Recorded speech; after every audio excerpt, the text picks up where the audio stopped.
Qu'il s'agisse de management, de stratégie ou d'innovation, le monde de l'entreprise est souvent fait d'idées reçues qui empêchent l'organisation, comme les individus, d'être performants. C'est ce que décrypte Frédéric Fréry, professeur à l'ESCP Business School, dans ce podcast « L'envers du business ». En se référant à l'histoire, la psychologie et la philosophie, il décortique les mythes et les paradoxes du monde des affaires, mais aussi ses travers et ses aberrations, avec une pointe d'impertinence. L'envers du business, un podcast de Harvard Business Review France. Comment détecter les stratégies pertinentes et celles qui sont, au contraire, creuses ou stupides ? Les discours en matière de stratégie sont toujours très conquérants. Quels marchés vont être ciblés ? Avec quelle offre ? Mais on oublie en général une troisième dimension qui est pourtant fondamentale, l'imitation. Quel avantage concurrentiel aura votre stratégie de manière à ce qu'elle résiste à la concurrence ? Car si votre positionnement et votre modèle économique peuvent être facilement imités, votre discours n'aura de stratégique finalement que le nom. Tôt ou tard, vous vous contenterez de faire la même chose que les autres ou ils feront la même chose que vous. Frédéric Fréry, vous êtes professeur à l'ESCP Business School. Bonjour. Bonjour. Alors, pour ne pas tomber dans ce piège de la stratégie creuse, Roger Martin de l'Université de Toronto propose un test simple. Lequel ?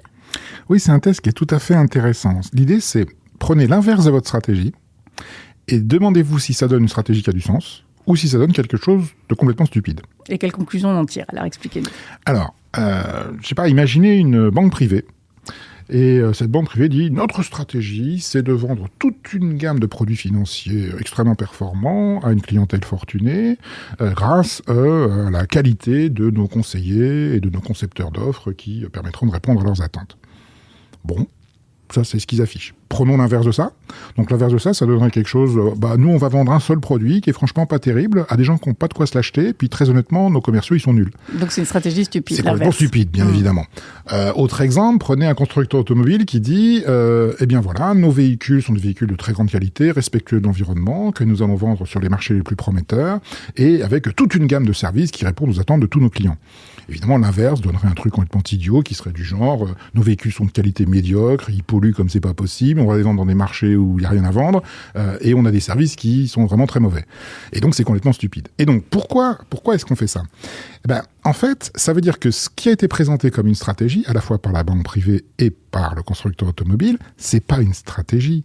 C'est juste l'explication de leur métier. Leur métier, c'est de faire ça. Et donc, c'est pas une stratégie de faire leur métier, c'est normal, d'accord ? Et donc, quelqu'un qui fait l'inverse... Il n'y a pas de positionnement précis, en fait. Quelqu'un qui fait l'inverse, il fait juste pas ce métier-là, quoi, parce que ça n'a pas de sens. Non, vous avez une stratégie à partir du moment où l'inverse de ce que vous affichez a aussi du sens. C'est-à-dire que le métier, il est toujours là, mais vous allez faire quelque chose qui a du sens, parce que l'inverse a également du sens. Je ne sais pas, pour prendre un exemple historique, Jean-Claude Decaux, les fameux abribus, des choses comme ça, lui, c'est le premier qui a eu l'idée de faire du mobilier urbain, justement, pour sortir de la logique qui était jusqu'à présent de mettre les affiches sur les murs et donc de monopoliser les bons emplacements, parce que lui, il pouvait pas se les acheter.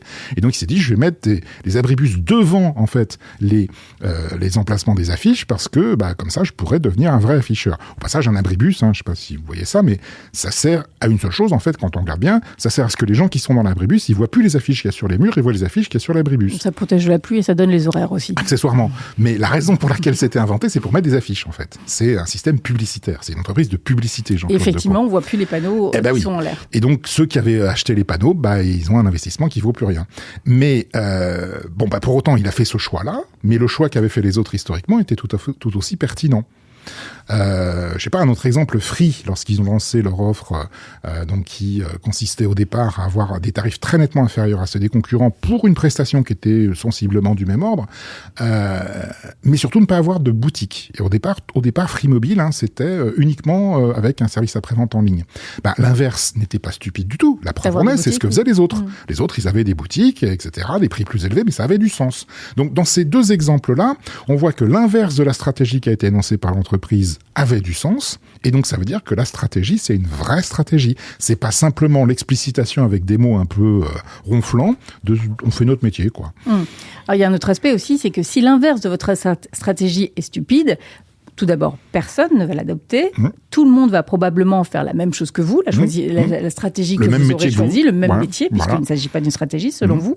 Et la seule différence que vous pourrez avoir, ce sera sur le prix, ce qui réduira vos marges. Bah oui, ça c'est catastrophique. C'est-à-dire que c'est le grand avantage de la différenciation. La différenciation, c'est de faire quelque chose de différent. Alors, ça suffit pas. Il faut que ce soit différent, il faut que ce soit attractif pour les clients, il faut que ce soit rentable, il faut que ce soit difficilement imitable.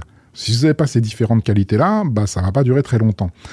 Et si vous faites pas ça, vous êtes dans une simple stratégie de prix. C'est-à-dire, on fait la même chose que les autres, mais moins cher. Et ça, c'est une course vers l'abîme. C'est-à-dire que si tout le monde veut être moins cher, au bout d'un moment, on est de moins en moins cher. C'est ce qu'on appelle en général un océan rouge, ça, dans le jargon de la stratégie. Et vous allez finir par entamer vraiment vos marges et ça va être catastrophique pour tout le monde. Donc, c'est une solution qui va mal finir. Dit d'une autre manière, la guerre des coûts, elle est déjà perdue, en fait. Parce que vous trouverez toujours quelqu'un de moins cher que vous. D'où l'intérêt de la différenciation, et d'une différenciation qui ait du sens, pas simplement un truc stupide comme on l'a vu tout à l'heure, mais une différenciation qui ait du sens, où là vous pouvez essayer de tirer vers autre chose le marché, et que vos concurrents vont pas nécessairement imiter, parce que de leur point de vue, c'est pas la stratégie qu'ils ont choisie, il y en a d'autres qui sont possibles. Et puis il y en a d'autres qui sont possibles, c'est surtout ça. C'est-à-dire que la vôtre est la vôtre, mais ils en ont d'autres qui sont également possibles. Si vous vous contentez d'expliquer ce que c'est que votre métier, oui, ils feront pareil, évidemment, parce que c'est votre métier, quoi. Mais il n'y a pas de stratégie derrière, il y a juste, on fait notre métier.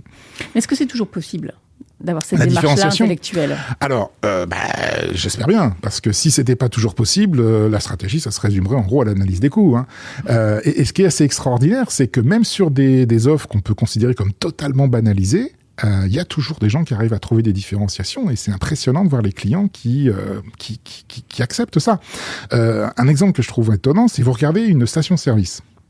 Vous verrez qu'une station-service, ils vendent facilement 5 voire 6 types d'essence différents. Alors, je compte pas diesel et essence normale, mais à l'intérieur du diesel, à l'intérieur de l'essence, il y a également des distinctions.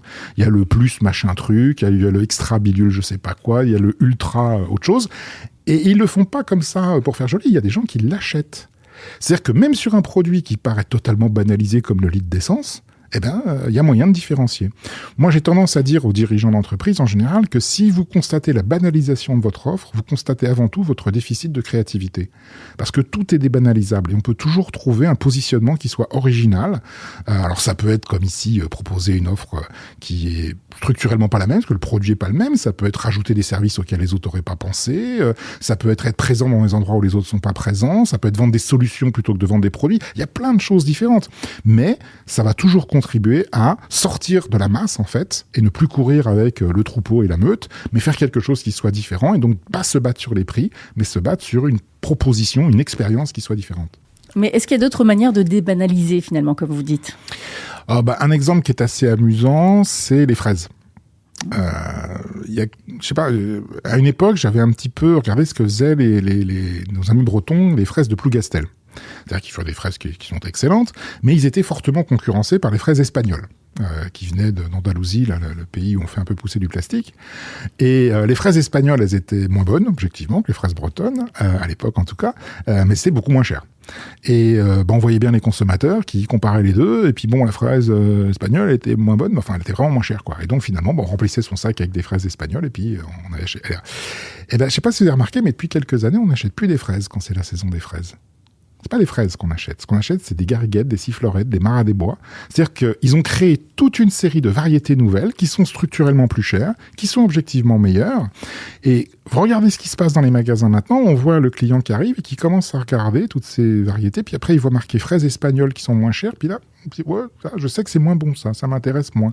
C'est-à-dire qu'ils ont débanalisé la fraise quand même. Alors évidemment, les Espagnols sont pas incompétents du tout, ils vont aussi trouver des variétés qui seront intéressantes et ils progresseront également en termes de gustativité, ça y a pas de doute.